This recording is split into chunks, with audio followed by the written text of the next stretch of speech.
We'll have to keep moving. I think we can move on to Olaf's presentation around the Earth system modelling work. And Olaf is also the program lead for this program, basically since the inception, I think. Is that right? Not quite, no, but not quite, but for a long time at least. And so we'll give a bit of an overview of the program as a whole. Okay, thank you. Yes, so I've been leading the Earth system modeling and predictions program since 2015, so roughly the first year of inception of the Deep South, when a lot of basically the markers were set and the strategy was developed. I wasn't the leader then, but I came shortly afterwards. Anyway, so I'll give you a quick timeline of global climate modeling in New Zealand, some achievements, some challenges and problems, and what's the benefit to New Zealand? Why do we require an Earth system modeling capability? That seems to be a fairly timely question to ask, and a few thoughts on the future of climate modeling, a bit colored by my recent experience here. Anyway, so in 1999, NIWA is starting to use the unified model mostly for modeling weather. So the unified model is a weather prediction tool and a climate modeling tool developed mostly by the UK Met Office. So this model arrived here in 1999 along with the first supercomputer. In 2002 then, Greg Modica, whom some of you may know, and Hamish Struthers were basically kicked off chemistry climate modeling. So this is where we look at the linkages between climate and climate change and the composition of the atmosphere. This is to support the NORDA stratospheric measurements at that time. And Hamish, in particular, started participating in international model intercomparisons. So this was an atmosphere-only model, on the other hand. So 6 years later, in 2008, my wife Zeng and I arrived in NORDA, and within a year or so, we replaced both Hamish and Greg, who left NIWA, and Hamish also went overseas. So this new model now is a whole atmosphere chemistry model, still atmosphere only. A few years later, I managed to couple it, merge two different strands into one model, and it became an atmosphere-ocean coupled chemistry climate model. So in terms of functionality, pretty much a precursor then of the NZESM.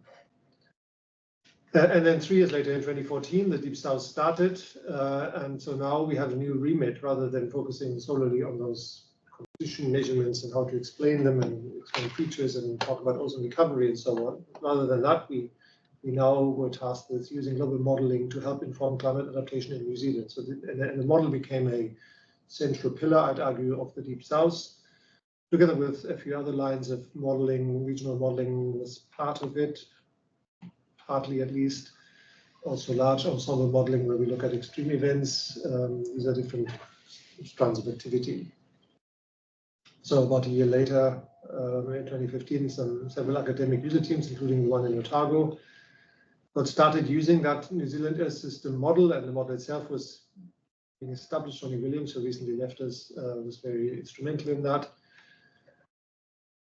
In about 2020, we completed the projection simulations that Eric might have been using in your presentation. Sadly, roughly now, global modeling, I think, ends at NIWA. It continues at the universities, 3 universities now. So it's Otago, Canterbury, and Victoria University have adopted the model for different purposes. Yeah, all right. So what are our achievements? So we set up, configured, and developed the NZESM community model, which is, it was built on the UK Earth system model, the one that Eric talked about. The UK Earth system model has a 1 degree ocean, for example, and regionally we took that down to 0.2 degrees. It also had a few differences in the atmospheric chemistry, but we have to be honest and say that almost the whole code of the model is identical with the UK system model.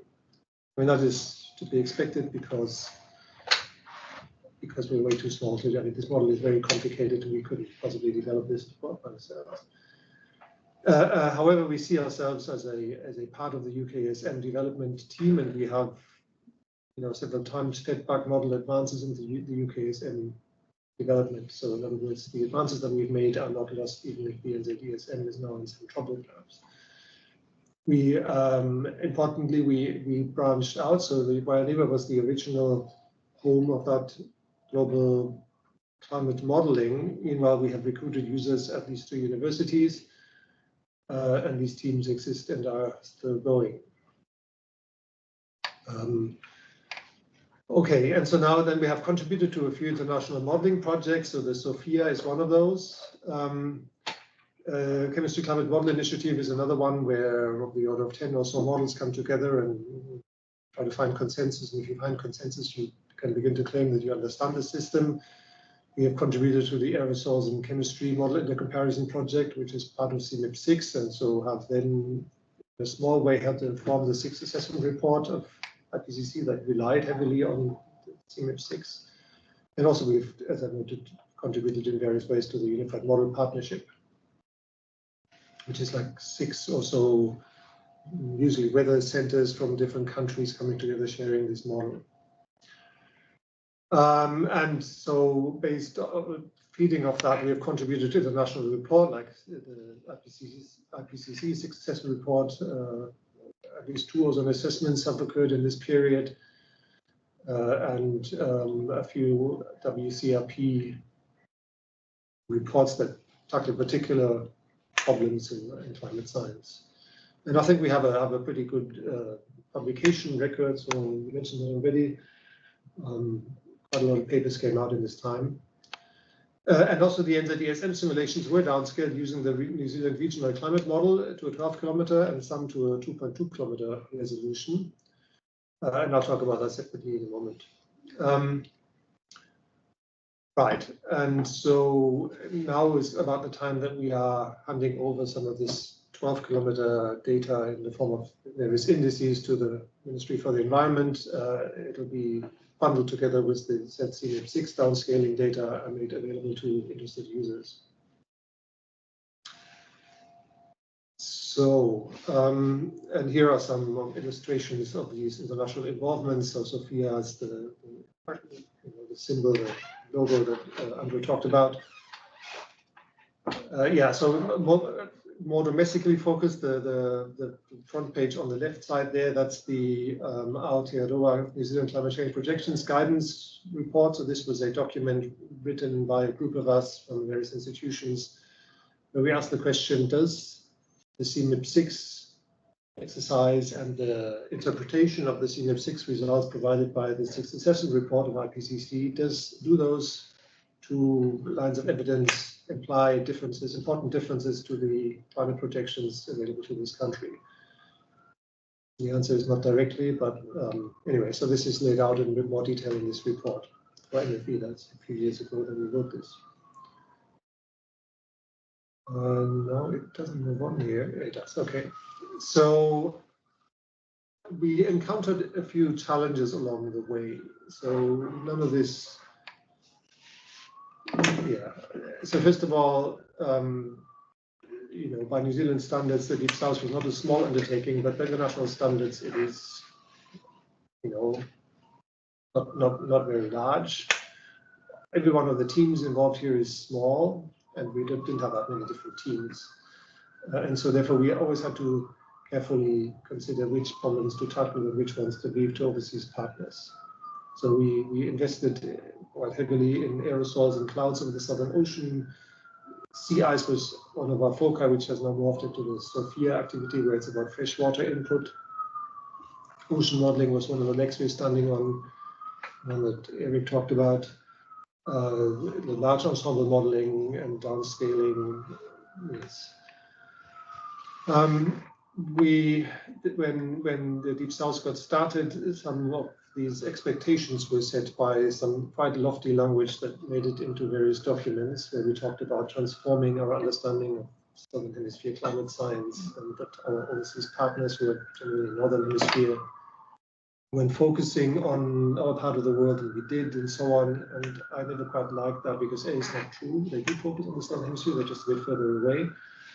And B, we made progress, but we didn't transform our understanding of Southern Hemisphere climate science. It's you know, so apparently this was necessary in order to convince NIWA to give this the funding.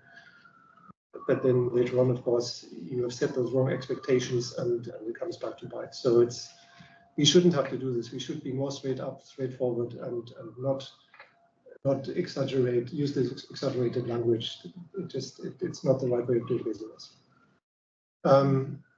So the one surprise that we had was that the NZESM we decided early on was to be derived from built on top of the Hartley Center RTM3 model, which is the physical basis model that also the UKSM is built on top of with some additional functionality.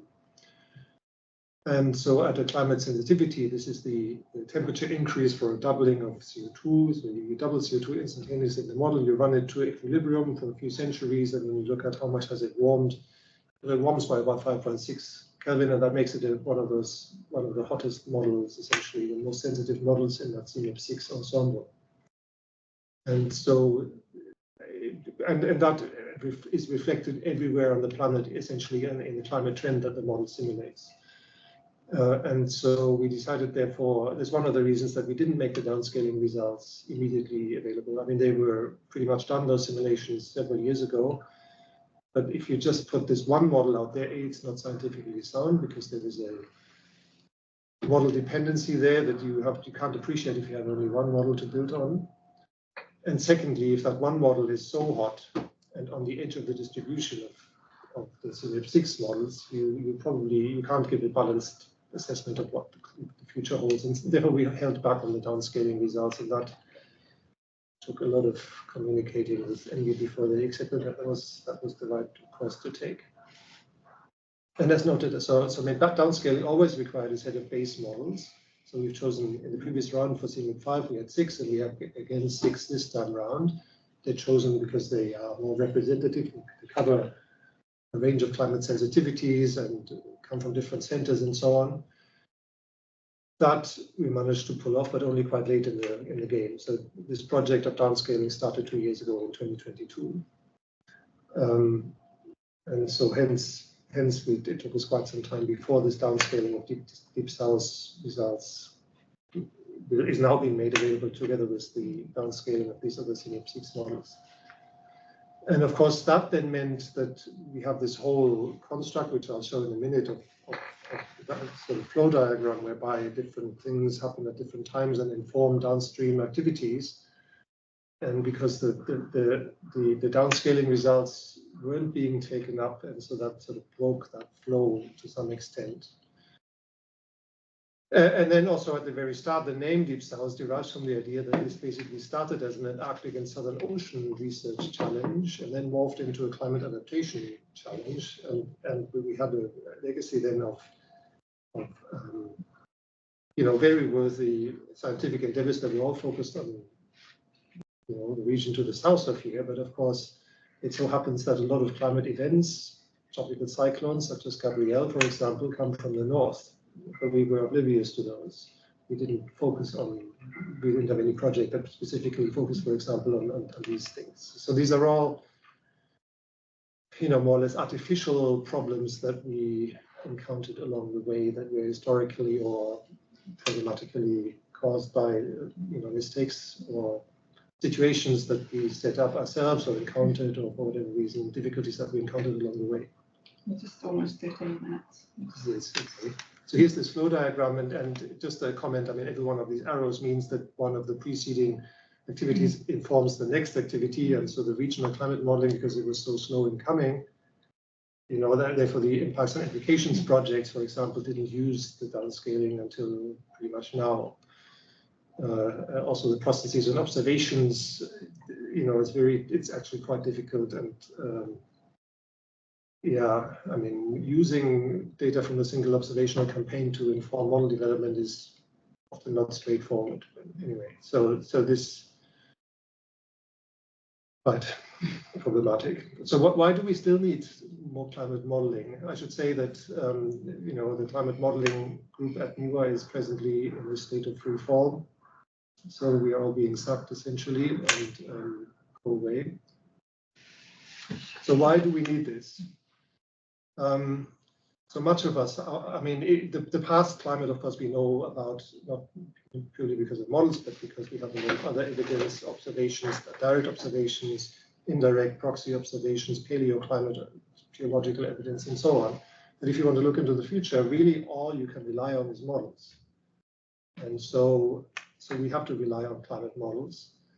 Now there is a big variety of models to choose from, over 100 CMIP6 models, and you know, and they're all different. And as you know, Eric, for example, showed, even Andrew with the freshwater input, you know, you always want to have an ensemble of models to use because they all behave differently and they have different properties. Sometimes struggle in similar ways. Antarctic sea ice, all CMIP6 models do a poor job at simulating Antarctic sea ice.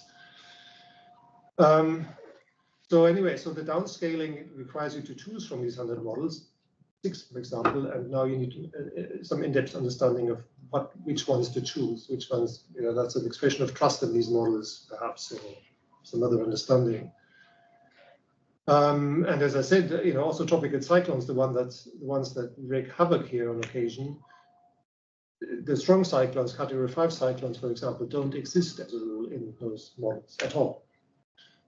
Because they require much higher resolution to adequately simulate than is available in these models. So again, in order to appreciate these situations, you do have to have, you know, human expertise, and you know, sending people away, like we seem to be doing, is not the way to go about that. Olaf, I might push you to your last slide because we are right on 3 o'clock. Right. Maybe I can just quickly talk about this last slide. Yes. Okay. So yeah. I think the climate modeling capacity remains critical for the adaptation journey. It's you know, climate change is manifesting, you know, a lot in these extreme events. They're hard to capture. The cyclones is an example, but in general, you do need experts to deal with this. And also it's dependent on long-term observations. I think certainly the ones that NIWA is looking after are certainly under threat at the moment of discontinuation. And so I think we should make sure that we do not become pariahs in this space by discontinuing you know, various observations that we are custodians of. I'm also observing now that this climate modeling expertise is moving from NIWA into academia, but academia, you could argue, universities are not the right custodians for this expertise because they don't have the strategic remit. If you know a chair holder, a professor retires, universities, as a matter of routine, turn away from the direction of research and do something fundamentally new. Whereas NIWA, with the exception of exceptions, shouldn't do this. So we have strategic directions that outlast individual people, you would think, at least. So whether this is a good idea to move it all into academia, I'm not against university research at all. It's just that they're in a different position. I mean, their role is to educate students and not necessarily to uphold the critical capacity in this country. NIWA has a habit of hiding some climate data behind a paywall, which is also not constructive. It may not be very high, but anyway, so in other countries, climate data is generally free. I think this is a very bad habit. And we have moved progressively, ever more so, towards erratic competitive funding. And this is, as we are seeing now, as a lot of us are losing our jobs, this is making retaining and building critical capacity very difficult. You know, it's not just the results ending and nothing follows, it's also Whakahura is another example where nothing will follow, and quite possibly the people associated with these projects may lose their jobs. So, yeah, all right. So I wish the remaining partners, Andrew and Eric, and also those who are not represented here, all the best. You know, you have to hold up the flag and continue the fight. Thank you. Yes. All right. Thanks a lot.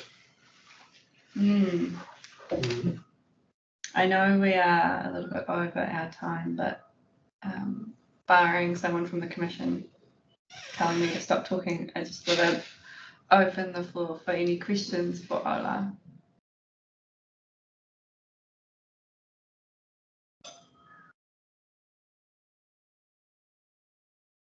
I guess not a question, but I'd just jump in and say thanks for outlining that really nicely there, Olaf. I think be fair to say that a number of us at the Commission have concerns about what's happening. So yeah, some big problems around core science funding. Sorry, I've got a guess. Cat hazard. Yeah, I think it should be clearly, the Commission's business to make sure that the science sector, especially in the climate field, isn't suffering the way it does, because it doesn't serve the national interest. It's not a good situation to be in.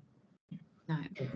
I would say from a Deep South perspective, seeing the evolution of all of these different research streams over the last 9 years, though each kind of round of the Deep South funding is contestable and competitive, there has been strategic evolution of these research projects or programs, you could say, in these different areas, which has allowed these research projects to build off of each other, and certainly without any kind of strategic focus going forward, you would lose that. There's been a lot that's happened in the last couple of years that has been, like the initiatives with the CIS project, what's coming out of, or has come out of the oceans work, the downscale to NZESM, as well as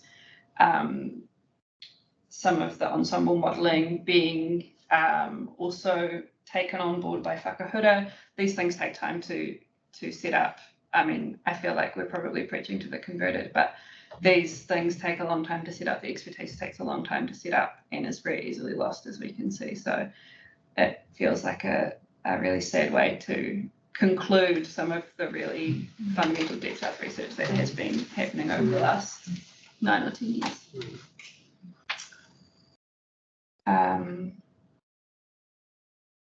Knowing that we're past time, I might hand back to you, Shilpa. I think you're going to put some links in chat. I don't know if that's happened already, but you also have the contacts, or can get the contacts quite easily, of Eric and Andrew and Olaf, if you have any follow-up questions, or flick them to Phil or myself as well. Yep. Cool, they're all through. Awesome. Okay. We're around for another 5 weeks. After that, you're on your own. But the researchers will still be there, and so one of the things we've been trying to do is build links with policy and researchers. So people like Eric will still be here. Unfortunately, Olaf will be leaving us, but Eric and Andrew will still be around. And I'm very keen to talk to people around Wellington or working for central government or local government. Great. Thank you. I'll just quickly close off with the closing karakia, and thank you for everyone for staying, even though we went a little bit over. So we'll just close off. Hare iro te ite maramatanga, hare iro te ite rangamarie, tukua toa wairua, kia tau te rangamarie, kia tato katoa, ho paimarie. Thank you very much. Thanks a lot. Thank you.